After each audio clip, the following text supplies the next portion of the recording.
the regular council meeting of April 8, 2013. Mr. Spagno, would you please call the roll? Allen. Here. Dixon. Here. Gibbons. Here. Hannon. Present. Harrison. Present. McLean. Here. Mowry. Here. O'Brien. Present. Pate. Here. All present. We have 9 members present. At this time, can we stand for the Pledge of Allegiance? I pledge allegiance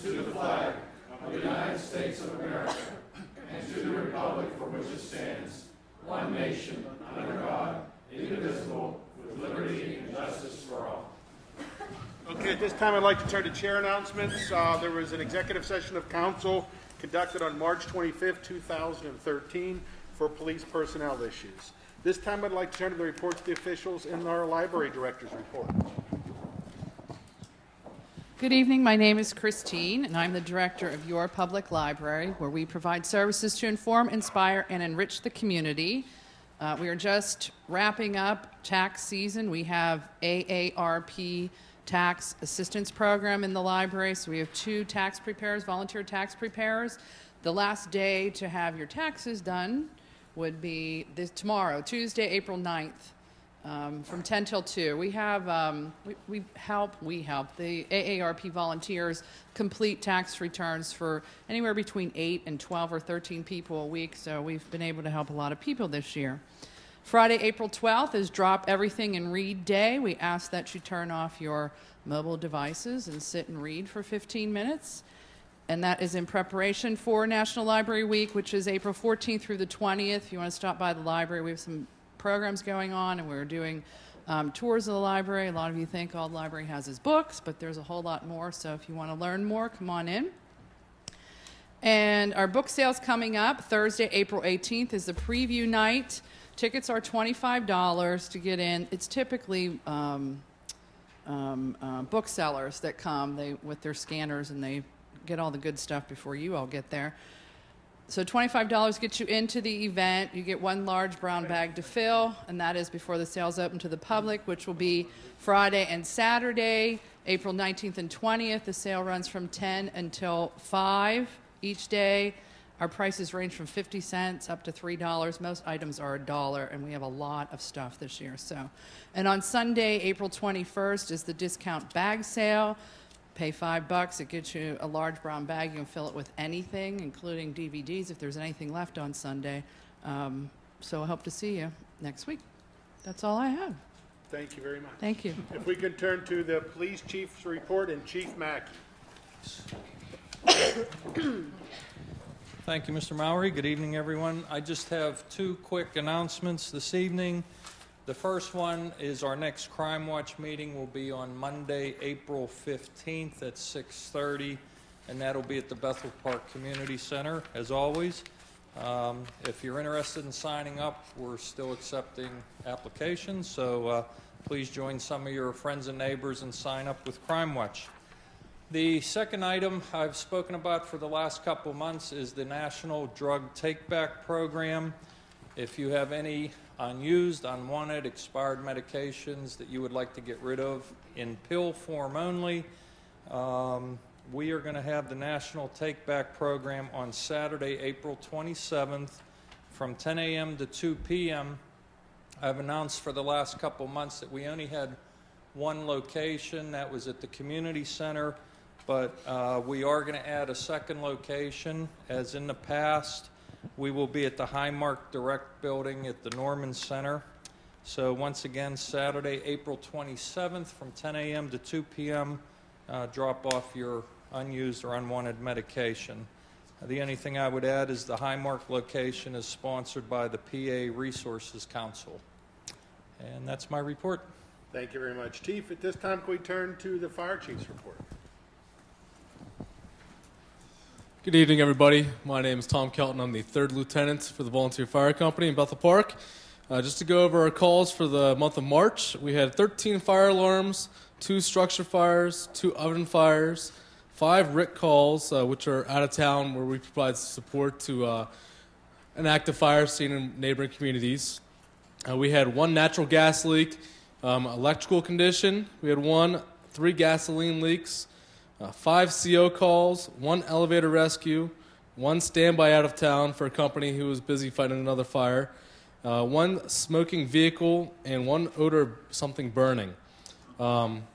With all those different kind of calls, I want to touch base on one issue we just had recently, and actually it was an issue several times over the last year, using indoor electrical cords outside. We've had a lot of electrical cords that are meant for the inside being placed, hanging outside of a window, going down, maybe to keep water from freezing for some cats that are outside, or keeping animals warm in a dog house or something like that sort. And these have caused fires on the outside of a house and caused a lot of damage to houses.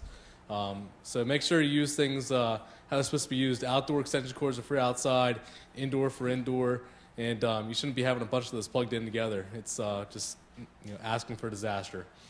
A couple dates coming up we want to remind everybody about. You'll be seeing a lot of stuff coming out, as I'm sure you have already, about an upcoming vote on May 21st, on Election Day. It's going for a referendum vote so we can get some money to help support a new fire station. So please vote yes for us on May 21st. If you're looking for more information on that, there's two different things coming up. The first is on April 18th. We're going to be having a town hall meeting at the fire company on Brightwood Road. And again, I believe it'll be at 7 o'clock. And we're going to be hosting an open house on May 19th also. We're going to open up our doors, let everybody come in, take a walk through the station, look at our fire trucks. We'll have stuff there set up for kids. It should be a great event. If you're looking for more information on either of those or anything else, please look for us on Facebook and also our website at www.bethelparkvfc.com. That's all I have. Any questions? Hearing none, thank you very much. If we can turn to the mayor's report, and Mayor Morton. Good evening, everyone. Good to have you all out tonight. I just have two items, Mr. Chairman. Kind of run the specter. We're going to, first of all, recognize our seniors, and then we'll recognize our younger ones. So tonight, for those of you who don't know, every week we do this, or every month, rather, we do this. We have a list of all the people that we could find that live in Bethel Park who are 90 years old or older. And so we have all their birthdays, and we wish them a happy birthday, and it's just great. They appreciate it. Sometimes these older ones get forgotten, so we try to remember them. Two are 91 years old this year, as a matter of fact, will be on this month. Grace Seller and Frank Wiklinski, happy birthday to them. We have a 94-year-old, Virginia Kotow. We'll wish her a happy birthday as well. Eva Humrick is 95. Helen Armany is 97, and happy birthday to them. Stanley Broski turns 98 on the 15th. And Mary Ripprick will turn 100 years old day after tomorrow. Think about that, girls. Will you still be playing basketball when you're 100 years old? So, getting back to why we have all these pretty girls here tonight, I want to bring their coach up here, John Burke, recognize her and have her talk to us, and we'll bring all the girls up so that we can get them on TV, if you don't mind. You know, it's one second. I think what we like to do is we like to recognize people's accomplishments. I think that's just innate in us. We like to do that, and we do it as parents. We're very proud, and I'm sure there's some proud parents here tonight. We do it as fans of a game, or even friends, as fellow students. And I think they're proud of themselves, because I see most of them are wearing their medal, and we're going to hear more about that from Coach Burke. So, shall we get them all up here at one time? Sure. You girls want to all come up here and join me? You want me to call them individually? Yes. Would you do that? That would be great. Coach Burke. Hi, everyone.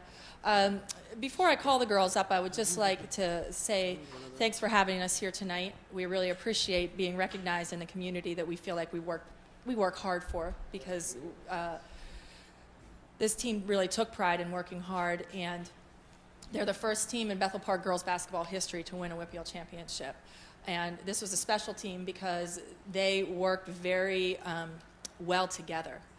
They had a lot of team chemistry, and kind of had that attitude that they were never going to give up, and it was really something special to see with young kids being willing to just sacrifice and give of themselves for the greater good of the group.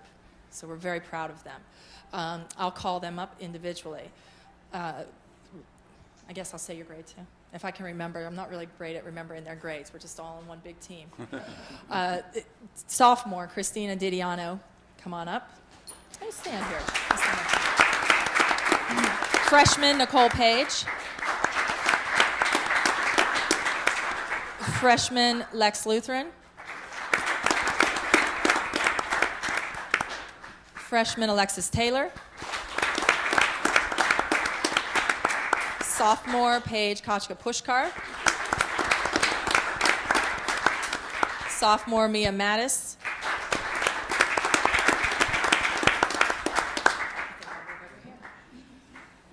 Freshman, Megan Horgan. Freshman, Christine Kowalczyk. Freshman, Kaylee Klink. Freshman, Shannon Conley. Junior, Jess Beckwith. Junior, Laura Page. Junior, Liz Neal. Junior, Harper Zimmer. Sophomore, Monica Locke.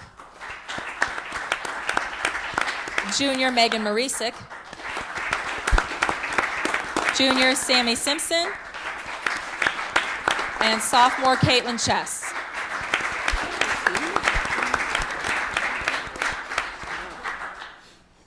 So you may have heard I said a bunch of freshmen in a row there. So we're very young. We're missing our two seniors tonight. They were unable to be here. So all of these young ladies will be back next season, and we certainly are going to work hard to try to have as much success as we possibly can, and maybe we'll be back here next year, hopefully. Sounds good. Thank you.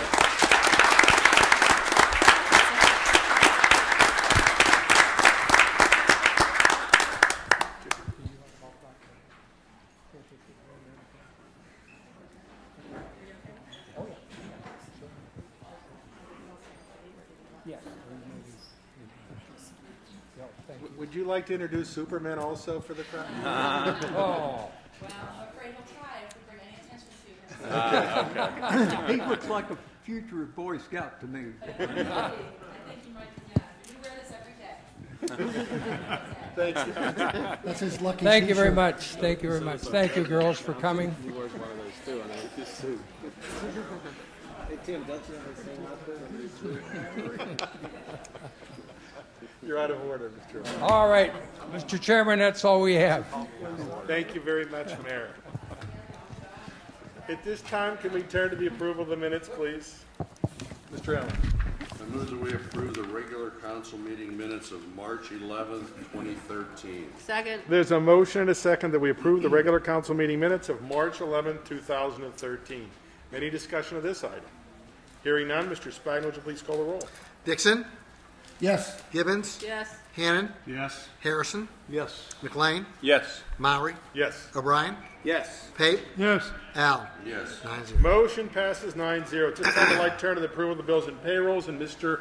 Allen. I move that we approve the bills and payrolls for the municipality per bill list number 040813 in the amount of $1,567,484.23. Second. There's a motion and a second that we approve the bills and payrolls for the municipality per bill list number 040813 in the amount of $1,567,484.23. Any discussion of this item? Mr. Spagna, would you please call the roll? Gibbons, Yes.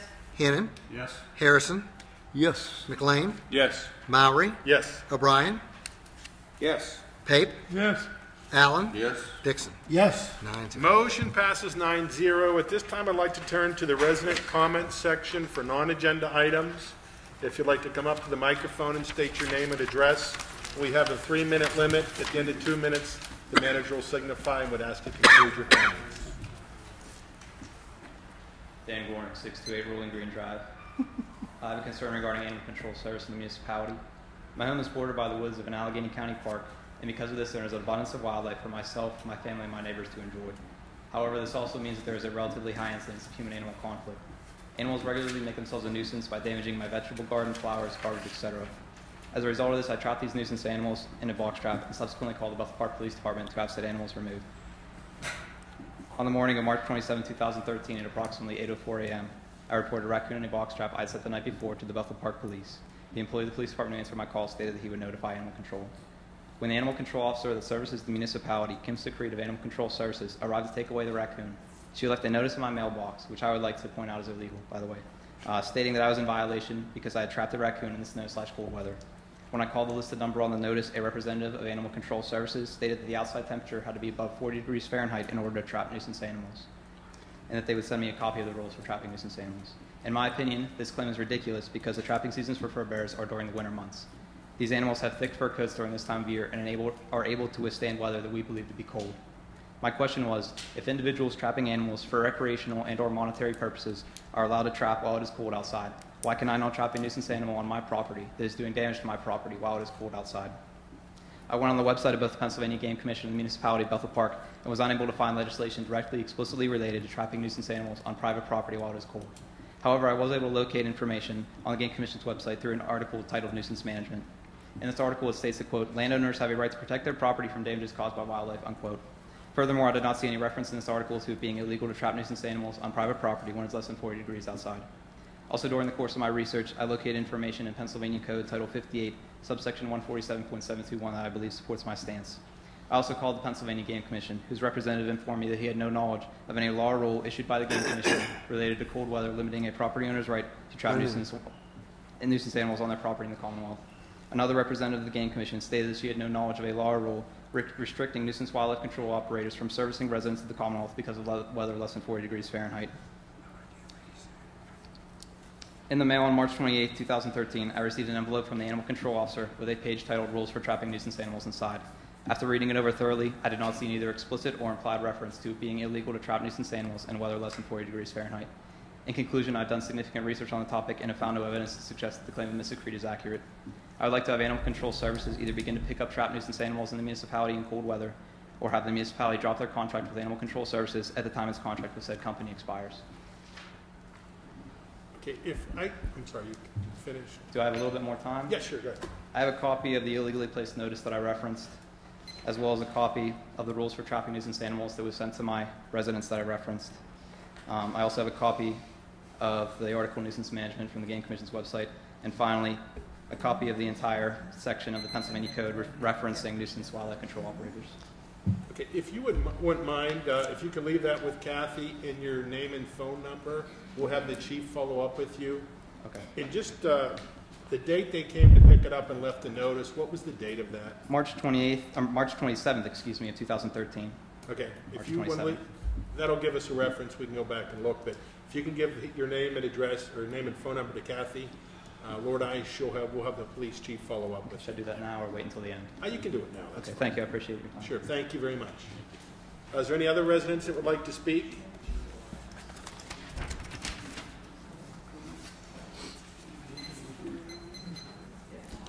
If you could state your name and address for the record, please. It's Anita Podekar, Mapleview Drive. I must say, we haven't been here for a while, but you all look so good. What's your secret? You must not be chasing deer. That's why we're here tonight. I did speak to the chairman and our councilman, but ladies and gentlemen, we have a real problem. Just our family alone. We've had closeness with deer on top of the car and banging on the windows. Couldn't get over, finally did. We pick up 15 mounds of you-know-what. Company over Easter, the little kids couldn't go out in the lawn because till we cleared the lawn. We get so many of them. And I know you know it's a growing problem. We've got to do something. It's been successful. I talked to the people of Mount Lebanon and also Upper St. Clair for 10 years. I think it's $30,000 a year, and they do it every year. and they find deer with one leg gone, two legs gone, scarred. They shouldn't be allowed to look like that. I mean, we're doing it to them, but there's just too many. And the reason why my husband was coming out of the garage one day and 12 deer came down our driveway. Luckily, he didn't get hit, but we counted them. We don't need that. I love fresh cow milk. I'd love to have a cow. Now, what's the difference between tying up a cow, or having 12 deer run across the property? So whatever you can do, I know you're waiting for a study, but we got to act now because it's 12 times as bad as it was 10 years ago. And, you know, I hang my clothes out. They come right up to the clothesline, and I say, you want to help? And they just stand there. The deer thinks, but that's not the place where they're supposed to be. I was frightened to death in the car. We've had near misses outside the car. And I think Upper St. Clair said that they have far less accidents. They have far less damage. Oh, I forgot the most important thing are shrubs. Bye-bye shrubs. I mean, the tulips, how a deer can just shave them off so well. We replant every year, but now the shrubs, they're desperate for food and they shouldn't be here. So whatever you can do, we're waiting to hear what you can do. I'm not the only resident. I tried to bring some others. Their shrubs are already gone. Now they're eating the, what's the one? The one that's going to come up, not poinsettias. Tulips. Huh? Tulips. Tulips? Oh, the tulips are gone. No, the shrub. Don't grow old. We planted those bushes, but I can't think of the name. I'll think of it in a minute. But thanks a lot for your time, folks. Thank you very much. I had conversations with Mrs. Podokar as well as Mr. Hannon. I can maybe ask the chief maybe to kind of comment on some of the things we're going and looking at. We had a conversation with the chief, and he's looking into some. Well, as you're aware, at least for 13 years that I've been here, we've been involved with whitetail management in a controlled archery hunt in the municipality, and I believe that the controlled archery hunt started actually sometime before that. I just have the statistics for the last 5 years, and we probably average around 55 deer harvested per year. Unfortunately, most of those deer come out of the county park because that's where most of them, or that's where the majority of the hunting occurs in the municipality. I think part of the problem trying to hunt in neighborhoods is to obey the safety requirements as per the Game Commission. I know that other communities have looked at different methods to control the deer population, such as controlled hunting with firearms, and I think that's a process that is going to require a lot of thought by not only elected officials but by the residents to determine whether or not they want people hunting in the neighborhoods, because as you know, Bethel Park is a densely populated area. There's not a whole lot of areas where we could, in my opinion, hunt safely and observe those safety zones. That's not to say it can't be done. However, I think it's not a quick decision that we should make. I think the layout of the land in Upper St. Clair is significantly different than it is here in Bethel Park, and maybe that's part of the success they've had. I know in the past Mount Lebanon also conducted the rifle hunts, and they currently do not do it because they've had concerns expressed to them by their residents. And they are somewhat similar to Bethel with the density problems. So I know people, and we've talked about this years ago, trapping deer and sterilizing deer, and that's just, I don't think, the information we've got in the past that's even a viable alternative to control the population. So I think hunting is the answer. And again, we do the controlled archery hunt. Admittedly, it doesn't provide a whole lot of relief for the neighborhood, and I live in the same neighborhood as you, so I know I'm quite aware of what the problem is over there. But we have limited options.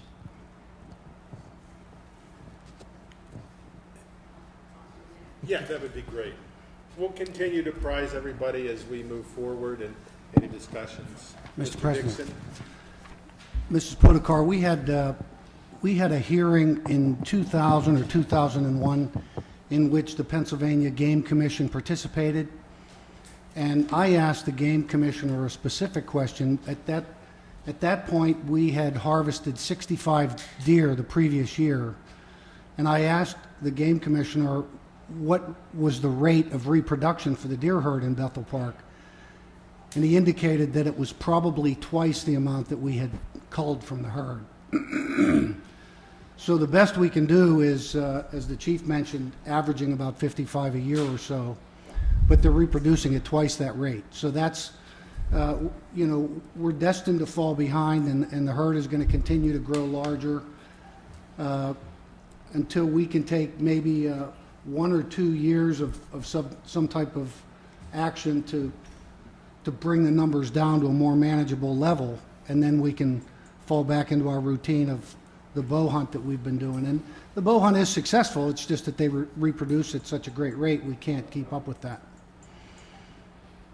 Okay. Yeah, if you'd like to talk to the chief afterwards, we'll keep you apprised as anything, as we will everybody, what we're doing. Thank you. Are there any other residents that would like to speak? Hearing none, can we turn to the agenda and general policy and finance, and Mr. Hannon? We have 2 items on the agenda. The first one is an ordinance for the year 2012 police administrative salaries. I move that we approve the ordinance providing 2012 salaries for the Bethel Park Police Chief and Lieutenant. Second. There's a motion and a second. We approve the ordinance for providing 2012 salaries for the Bethel Park Police Chief and Lieutenant. Any discussion of this item? Mr. Spagler, would you please call the roll?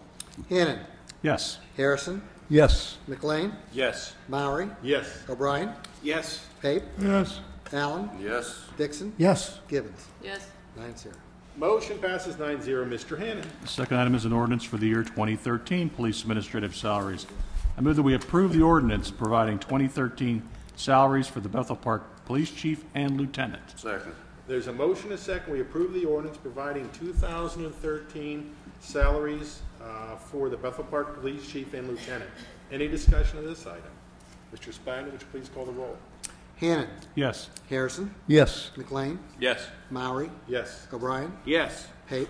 Yes. Allen. Yes. Dixon. Yes. Gibbons. Yes. 9-0. Motion passes 9-0. Mr. Hannon. We have no further agenda items on our general policy and finance, Mr. President. Thank you, Mr. Hannon. Are there any additional items? Mr. Murray. Mr. Harrison. 2 items, one very quickly, and that is that we have a Boy Scout in the hall here tonight. These boys have to earn 3 citizenship badges, a communication badge, many others, and one of the requirements for the communications is to attend a public meeting, so welcome. I always like to tout the scouting program. I think it's a great program for all young boys. Secondly, I'd like to speak to the comments made by Councilman McLean at the last 2 monthly meetings about my position relative to the dedicated tax for the Bethel Park Volunteer Fire Company, and I always emphasize volunteer when I speak of that organization. At minimum, his comments are disingenuous. At the March 11th meeting, Councilman McLean said in part the following comments about the comments I made. He says, I want to tell people, don't be fooled with what you're hearing. Every speech you're hearing is being made up here contrary to the proposal. He's talking about the proposal for the dedicated tax. Every letter that is being written is being done with the intention of trying to prevent you, the people, from voting on this important issue. Don't be fooled.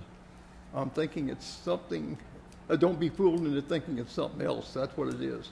3 years have been spent on this and have been devoted to coming up with what is the best way for us to make sure that we can maintain a volunteer fire company. And what is the best way for us as a municipality to contribute to that effort. That's the end of what the minutes say that he said to that. Council McLean knows that I have consistently supported the Bethel Park Volunteer Fire Company. This is a fact supported by statements by members of the company at these public meetings, thanking me for urging contributions from a larger number of businesses and residents. So what's the bone of contention? It is that I do not favor altering the constitution of the municipality, I'm speaking of the Home Rule Charter, to accomplish the mission.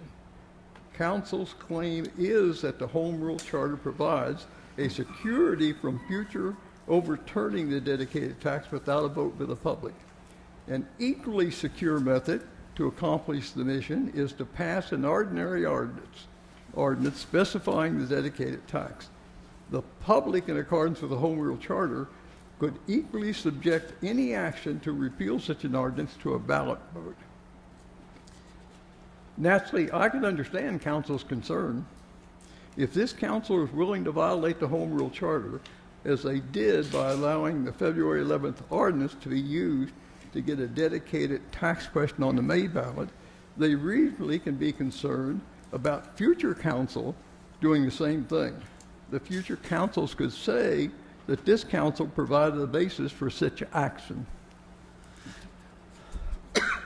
If I can turn the page here, I will present a little history lesson relative to the Bethel Park government. I first got elected to council of Bethel Borough. That's right, it was Bethel Borough. Bethel Borough was initially, essentially, the two mining towns of Coverdale and Molinar. The borough was ruled in accordance with a state law called the Borough Code. As Bethel Park grew into a more suburban community, it became designated as Bethel Park Borough to distinguish it from Bethel in the eastern part of the state. The borough was still ruled in accordance with a state law called the Borough Code. In 1980, the state enacted legislation that allowed local governments to opt for home rule. In accordance with the new law, Bethel Park citizens elected a Home Rule Charter Commission, of which I was a member. The commission wrote a proposed charter, had several public hearings on the proposed charter, and submitted the revised charter for a vote on the ballot. The charter was handily approved and became effective on January the 2nd, 1978. The purpose of the charter was to provide our own ground rules for the operation of our local government. At the time the Home Rule Charter was being written, there was some discontent in the community because of actions by previous councils to formulate action for approval at the public meeting that the public was not aware of. Once these actions were approved by council, the public had no convenient way to override the council action.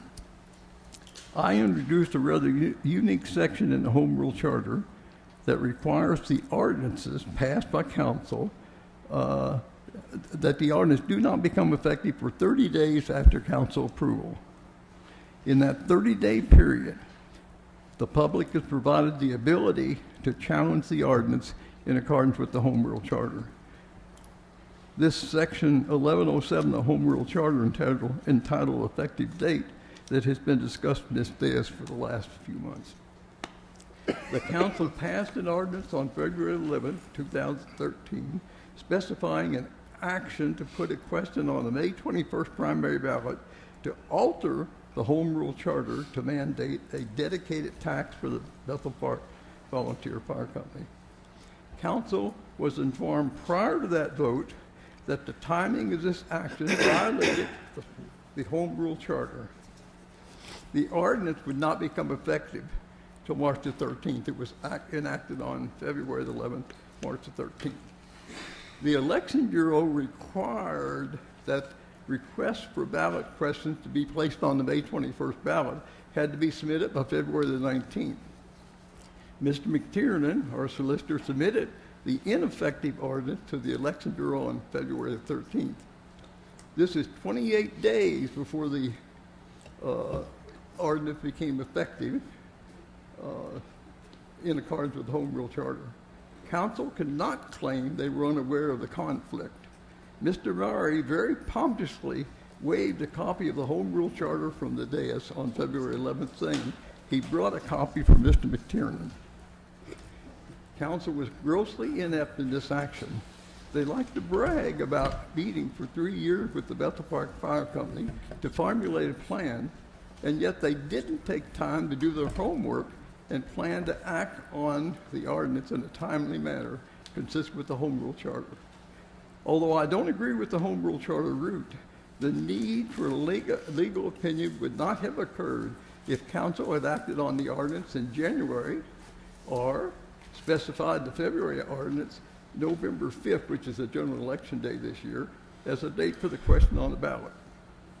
The November 5th date would be timely because the Bethel Park Fire Company stated at a public presentation as a Brightwood Road station that the demolition of the station is now scheduled for early 2014. Council clearly violated the Home Rule Charter with foreknowledge. It was then clear from the actions of the meeting, I'm talking about the actions of the meeting on February 11th, that Council had previous knowledge of the forthcoming ruling by Mr. McTiernan that I call a Philadelphia lawyer type ruling, stating that the state overrides our Home Rule Charter. No rational reason has been provided to the public or to this council member for such an untimely and illegal action. It is for this reason that I charge council with ineptness and poor planning. Members of council complain routinely,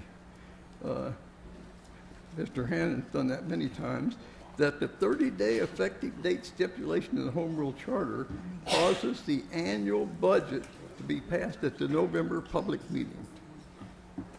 The claim is that this denies the council the benefit of the late in the year tax income information that may affect the numbers in the budget. It is interesting to note that a Philadelphia lawyer type ruling has never been requested or given to resolve this concern. The practice of taking actions that violate the law is a symptom of all levels of government from the federal down to the Bethel Park level. The message seems to be that the governing body don't have to obey the law because they know what is good for the public, regardless of the law. Examples of such action is the nation's present president not submitting the required annual budget for over 3 years and is in the process of submitting a budget now that is at least 2 months late. Also, our previous state governor bragged about signing the state budget in December that was due in June. If we don't insist on our elected officials to abide by the law, this symptom will not only continue, but it will get worse. The ailment will not be cured unless the public sends a message to the governing bodies that they will not tolerate actions contrary to the laws. My position is that if the governing bodies purposely violate the law, which I claim Bethel Park Council did, then the public should reject their actions. Thank you very much. Thank you very much, Mr. Harrison. Is there any discussion from council? Mr. Mowry. Mr. McLean. Thank you very much. First of all, I want to say I stand by the comments that I've made at the last 2 meetings. But I also just want to point out that Mr. Harrison has now, for several meetings, gone into this theory, which is his alone, that something that was done with the ordinance we passed in February is wrong. There's not another person who has looked at this other than Mr. Harrison who is of that opinion. Our solicitor, who serves us as counsel and looks at the legal issues, has told us that it was appropriate. The county elections department has looked at it and told us that it is appropriate. There's only one person in this entire matter who has a problem with it, and that's Mr. Harrison. That does not make it illegal. In fact, much to the contrary, it's clear that what was done here was proper and appropriate. So I stand by my comments because there's no other explanation for why someone would continue to insist on trying to tell you that there's something wrong when everyone else who has looked at it has not had a problem with it. And it all comes back to someone is trying to prevent you from having a vote on May 21st. but you'll get your chance. You'll get to vote, and that's going to happen. I want to clarify another matter that Mr. Harrison raised about the approach that we've taken here of amending the Home Rule Charter. His original complaint was that it was contrary to the nature of the document of the Home Rule Charter, that the Home Rule Charter is supposed to establish the form of government, and it's not something in which we should be introducing this referendum for the millage for establishing for the fire company, establishing a basis for the fire company. The truth is that if you look at the statutes in Pennsylvania that establish the form of government for governments like townships and boroughs, you'll see that they too have provisions in them that establish the amount of millage that can be devoted to certain things, including for fire companies. In fact, I happen to have here the statute that is in place for second-class township code, and it specifically allows townships to have an annual tax to purchase and maintain fire apparatus and a suitable place to house fire apparatus. Exactly what we are proposing here. It then also says, though, that if the annual tax is supposed to be set at a higher level than what is prescribed in the statute, then the question is to be submitted to the voters of the township. The point is, what we are doing here with our Home Rule Charter is exactly what is done in the case of the other forms of government. But this gets back to a little bit of history as well about the Home Rule Charter. The purpose of a community adopting a Home Rule Charter is to give itself the flexibility that it wants to adopt as to its form of government. It's why we ended up, after we went through the Home Rule Charter exercise, of having a council, borough manager, or municipal manager, and mayor form of government, because we selected that. So with the Home Rule Charter, we have the flexibility to do the things that we think are the appropriate way of running our community. So we have decided that in this particular instance, like is done in other forms of government, whether they are boroughs or townships, that we should dedicate a certain amount of the millage each year to the facilities for the fire company. It's not novel, it's not that it's never been done, and it's neither illegal or inappropriate. We've gone about it in the correct way, and as I said, every single person except one who has looked at this has concluded that this is proper and appropriate. So, for all those reasons, I stand by the comments that I made last month, and I stand by the comments I made 2 months ago, and I stand by the comments I'm making tonight. Thank you. Thank you, Mr. McLean. Mr. Meyrie. I'm a little insulted tonight, Mr. Harrison. You only mentioned my name once.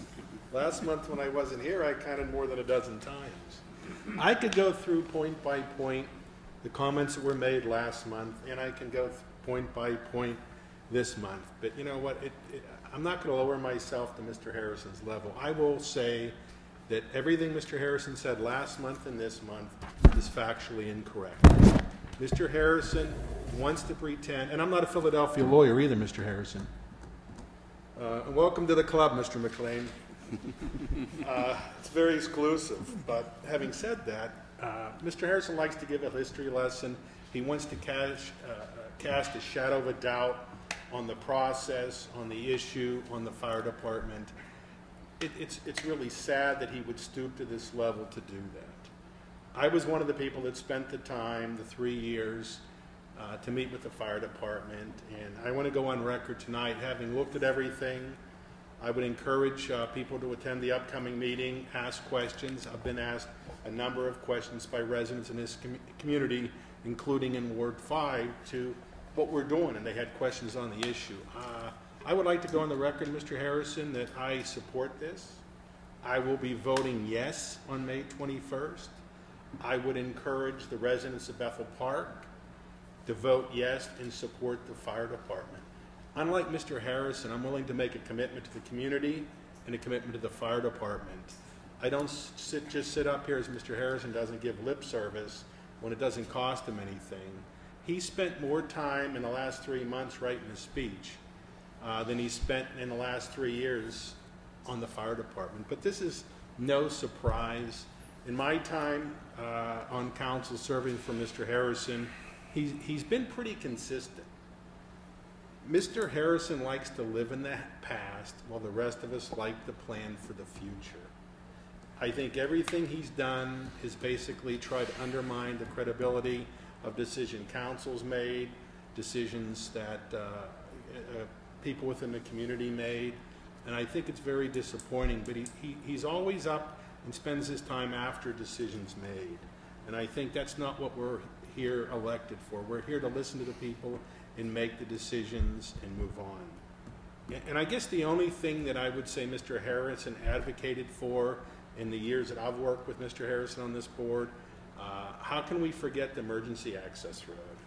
His 700-foot, $5,000 road that he talked about for nearly 2 years. He went out and collected signatures under the premise that he could build this 700-foot, $5,000 road. Then he voted with every other member of council to have our traffic consultant look at it and see what the actual cost was going to be. It cost us probably in the neighborhood of $6,000, $1,000 more than his road. And we were told by the professional consultant that this emergency access road out of the rear of the industrial park would cost over $750,000. I think Mr. Harrison's credibility speaks for itself, and once again, I would encourage the residents to support the fire department and vote yes on May 21st. Thank you. Thank you, Mr. Meyer. Any Mr. other Chairman. comments? Mr. O'Brien. I would too like to welcome Mr. McLean.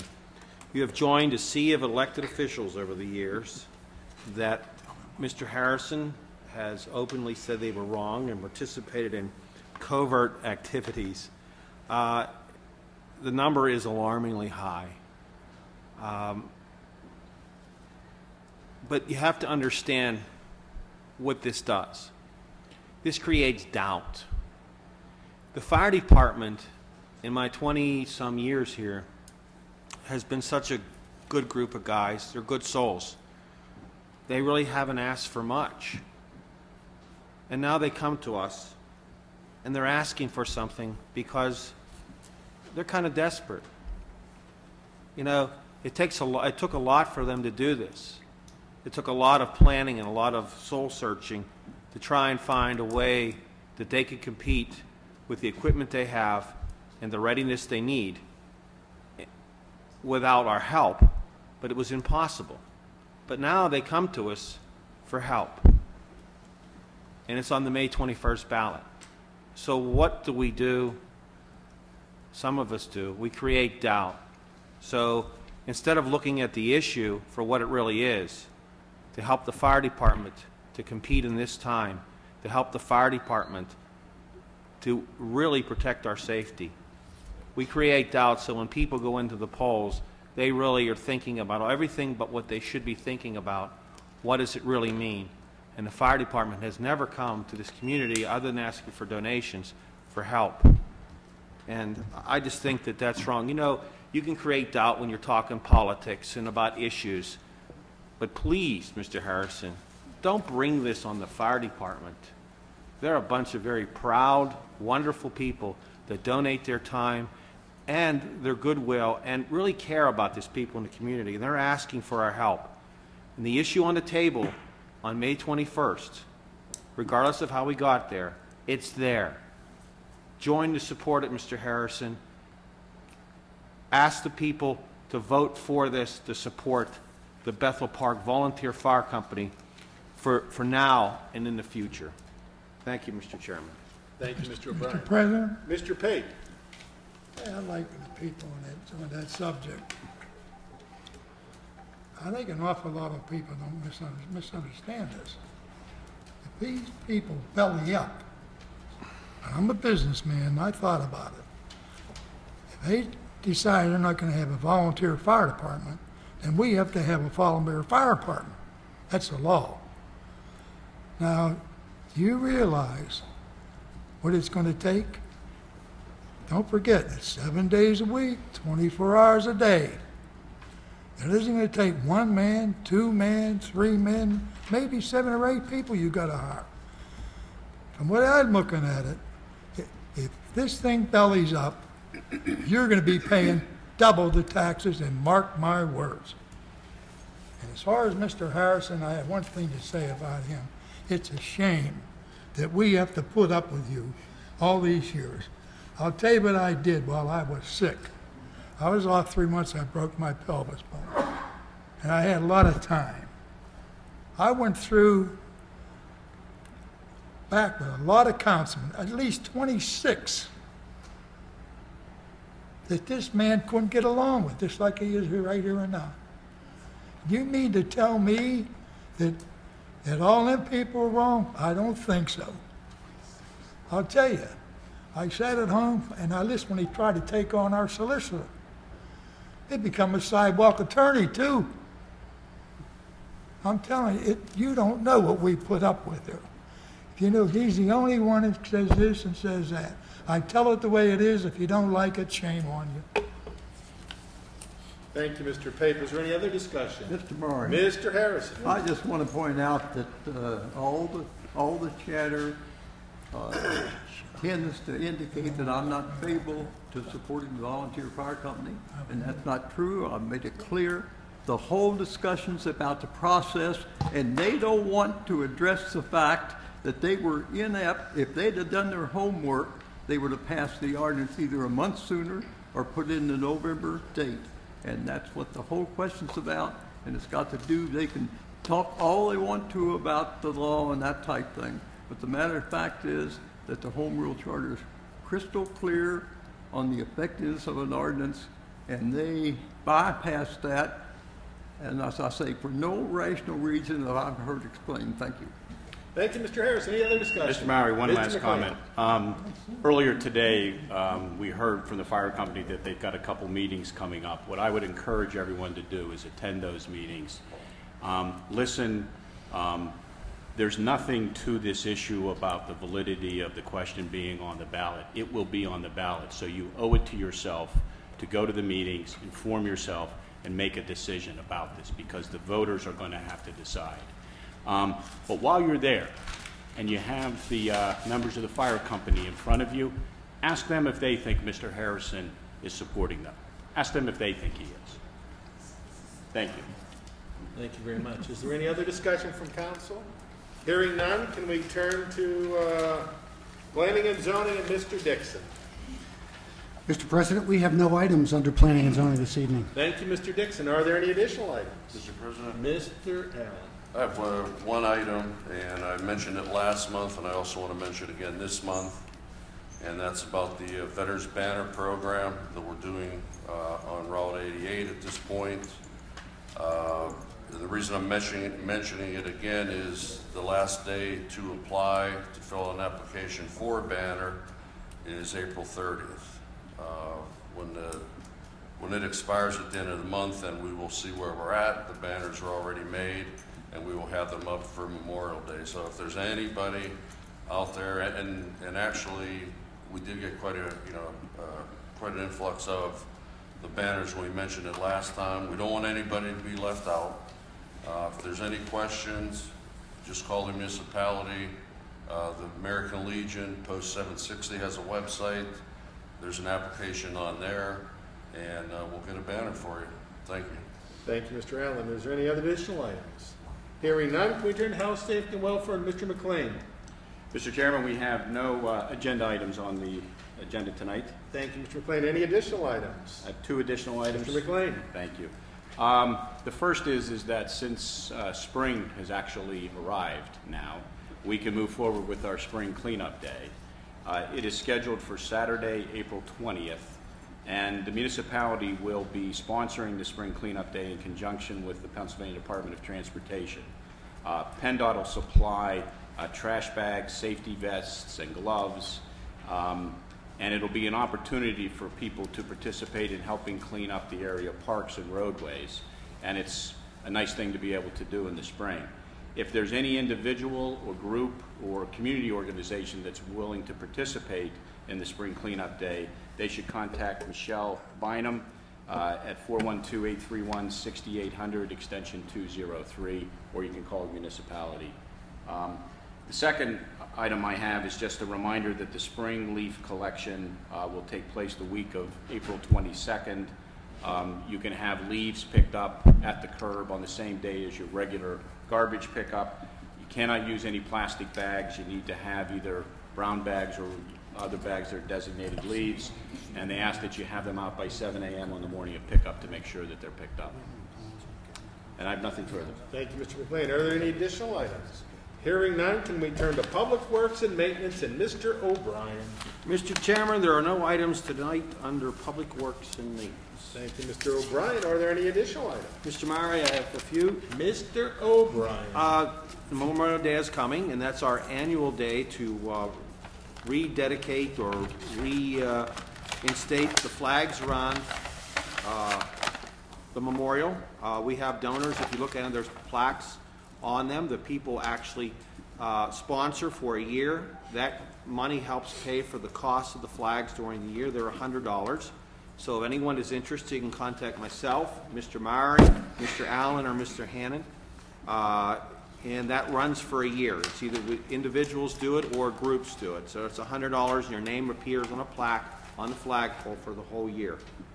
Also, too, just to go with our theme, as a suggestion from one of our Veterans Memorial Committee members, Leonard Anthony, a Vietnam veteran, a Marine, he asked that April be dedicated to the POWs. So it's POW Recognition Month in the Veterans Memorial. So when you go by, the memorial is displayed with predominantly POW flags. It's kind of a very good reminder to all of us to know that there still are men and women that are unaccounted for, that are still out there, and we haven't forgot them.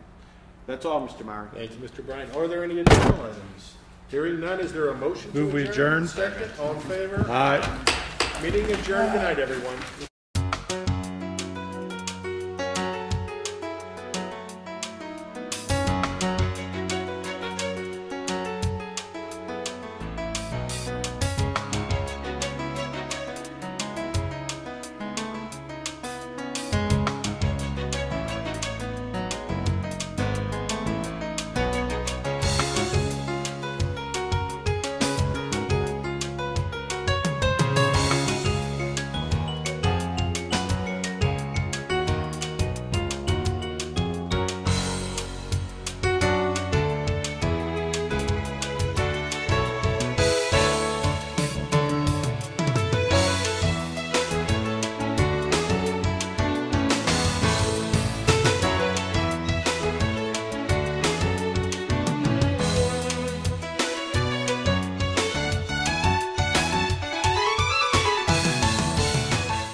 This is Rock 600. Watch BPTV.